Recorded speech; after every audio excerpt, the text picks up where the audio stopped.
উপস্থিত আমাৰ বিটিআৰৰে সম্মানীয় ইয়াম ৰনেন নাৰ্জাৰীদেৱ উপস্থিত হৈছেহি।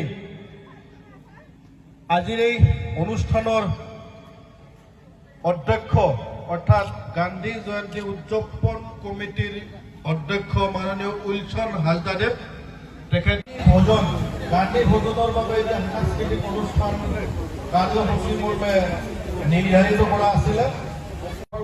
মুখ্য অতিথি মহোদয়ক এটি সম্বৰ্ধনা।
আমাৰ এইখন অঞ্চলৰ এইখন সমষ্টিৰ আমাৰ মাননীয় MCLA আমাৰ বিজিত নাৰ্জাৰী ডাঙৰীয়া, আমাৰ খৈৰাবাৰী সমষ্টিৰ মাননীয় MCLA আমাৰ মাননীয় ভৱেন বড়ো ডাঙৰীয়া, আৰু লগতে ইয়াত উপস্থিত আমাৰ BTCৰ সচিব আমাৰ ছেক্ৰেটাৰী মনোৰঞ্জন চন্দ্ৰ বসুমতী ডাঙৰীয়া, আৰু লগতে ইয়াত উপস্থিত আপুনি আমাক যে এইখন জেগা দিলে, আমাক এটা স্থান দিলে এইখন প্ৰগ্ৰাম অৰ্গেনাইজ কৰিবলৈ।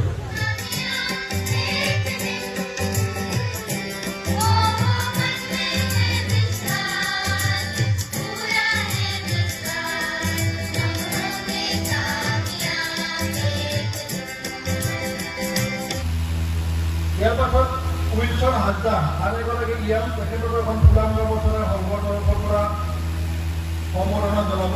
ইয়াৰ পাছত বিজিত নাৰ্জাৰীদেৱ স্থানীয় MCLA তেখেতক এখন পূৰ্ণাংগ বছৰে সম্বৰ্ধনা জনাব গ্ৰামদান সংঘ তৰফৰ পৰা। MCLA ভৱেন বড়োদেৱ তেখেতকো গ্ৰামদান সংঘ তৰফৰ পৰা এখন পূৰ্ণাংগ বছৰে সম্বৰ্ধনা জনাব। আৰু অল কাৰ্ডাৰ ষ্টুডেণ্ট ইউনিয়নৰ সম্পাদক নিমান চৰণকো এখন পূৰ্ণাংগ বছৰে সংঘ তৰফৰ পৰা সম্বৰ্ধনা জনাব। ইয়াৰ পাছতে আমাৰ BTCৰ সচিব নৰেন চন্দ্ৰ বসুমতী দেৱকো এখন পূৰা কৰ্মচাৰী সংঘৰ তৰফৰ পৰা সম্বৰ্ধনা জনাব। কুমাৰী বাইতা তেখেত প্ৰত্যেক সম্পদ প্ৰগ্ৰেমৰ প্ৰস্তাৱ কৰিলে এই মাহত। ইয়াৰ পাছত মঞ্চলৈ আমন্ত্ৰণ জনাইছোঁ। মই মঞ্চলৈ